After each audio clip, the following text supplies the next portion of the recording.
Now we will discuss the short answers of your chapter 4. So the first short answer is, what is electromagnetic spectrum? Electromagnetic spectrum आपको पता है कि वो जो light आती है उसके होल स्पेक्ट्रम को कहते हैं, जिसमें अल्ट्रावायलेट रेडिएशन, हार्मफुल रेडिएशन वो सारी होती हैं। और उसके अंदर जो हमें रिक्वायर्ड होता है या जो प्लांट्स को रिक्वायर्ड होता है वो सिर्फ विजिबल लाइट का पोर्शन होता है, जो कि 380 टू 750 न्यूटन मीटर होता है। और फिर क्वेश्चन नंबर 3 है, explain the action spectrum of the photosynthesis. Action spectrum का मतलब ये होता है कि जो स्पेक्ट्रम लाइट का जो है सबसे ज़्यादा रिक्वायर्ड होता है बाय द प्लांट्स, तो उसको स्टडी करने के लिए वो जो आप इंस्ट्रूमेंट यूज़ करते हैं उसको हम कहते हैं स्पेक्ट्रोफोटोमीटर, और उसके थ्रू जो है वो आप एक्शन स्पेक्ट्रम को फोटोसिंथेटिक पिगमेंट्स का क्रिएट कर लेते हैं। क्वेश्चन नंबर 4 है, what are the types of chlorophyll.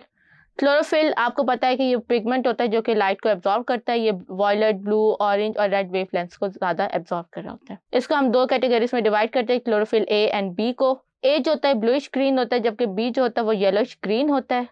और इनका जो फॉर्मूला उसके अंदर जस्ट ऑक्सीजन और हाइड्रोजन की जो अमाउंट है उसका डिफरेंस है। क्वेश्चन नंबर 5 है, what is the importance of carotene. Carotene as you remember कि ये एक्सेसरी पिगमेंट है। ये जितनी एनर्जी एब्जॉर्ब करेगा ये क्लोरोफिल को प्रोवाइड कर देगा, बिकॉज कैरोटीन जो है वो लाइट एनर्जी कन्वर्ट नहीं कर सकता into chemical energy. Question number 6 है, describe the absorption spectrum in photosynthesis, यानी कि जो लाइट ज़्यादा एब्जॉर्ब की जाती है। अब इसके अंदर आपको पता 400 आपने बताना है ब्लू और वायलेट वाला जो वेवलेंथ है वो एब्जॉर्ब की जाती है। देन ऑरेंज, रेड और येलो वाला जो ऑरेंज, रेड और वाला जो वेवलेंथ होते हैं एंड वाली वो एब्जॉर्ब की जाती है। क्वेश्चन नंबर 7 है, what is the photosystem. Photosystem are the clusters of the photosynthetic pigments that absorb the sunlight and convert it into the chemical energy. Question number 8 है, what is the role of carbon dioxide in photosynthesis? Carbon dioxide आपको पता है, carbon dioxide जो है ये source है as a carbon source glucose को create करने के लिए। दैट्स वाई कार्बन डाइऑक्साइड बहुत ज़्यादा इंपॉर्टेंट है। लैंड प्लांट्स जो होते हैं वो एयर से लेते हैं कार्बन डाइऑक्साइड, जबकि जो एक्वाटिक प्लांट्स होते हैं वो वाटर से डिजॉल्व कार्बन डाइऑक्साइड या बायोकार्बोनेट्स लेते हैं।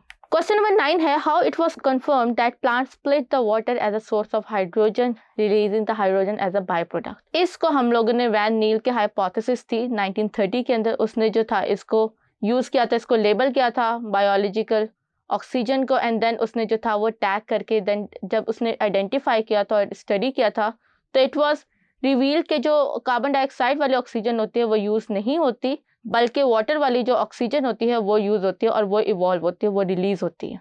फिर क्वेश्चन नंबर 10 है, what is the importance of G3P।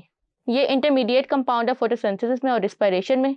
Glyceraldehyde 3 phosphate जो है ये ग्लूकोज की सिंथेसिस कर रहा होता है, और जब आपकी पायरुवेट की सिंथेसिस होती है ग्लाइकोलिसिस के अंदर तब भी जो है ये ग्लिसरल्डिहाइड 3 फॉस्फेट क्रिएट होता है। क्वेश्चन नंबर 11 है, what is the effect of temperature on the activity of oxidative Rubisco. Rubisco again ये केल्विन साइकिल के अंदर जो है ये एंजाइम यूज होता है और ये कार्बन डाइऑक्साइड की फिक्सेशन में रिक्वायर्ड होता है। Rubisco with the passage of time इसके अंदर ये एबिलिटी आ गई थी कि ये ऑक्सीजन को भी जो है ये बाइंड करने लग गया था, और इसको हम फोटो रिस्पिरेशन कहते हैं। और जैसे जैसे टेम्परेचर इंक्रीज होता है आपको स्टोमेटा क्लोज होता है, जब स्टोमेटा क्लोज होता है तो कार्बन डाइऑक्साइड की कंसंट्रेशन प्लांट में डिक्रीज होती है, जिसकी वजह से रुबिस्को कार्बन डाइऑक्साइड की बजाय ऑक्सीजन को जो है वो बाइंड करने लग जाता है राइबोलोज बिसफॉस्फेट के साथ। क्वेश्चन नंबर 12 है, what are the disadvantages of photo respiration. तो फोटो रिस्पिरेशन का डिसएडवांटेज सबसे बड़ा ये है कि एनर्जी वेस्ट होती है, ग्लूकोज क्रिएट नहीं हो रही होती।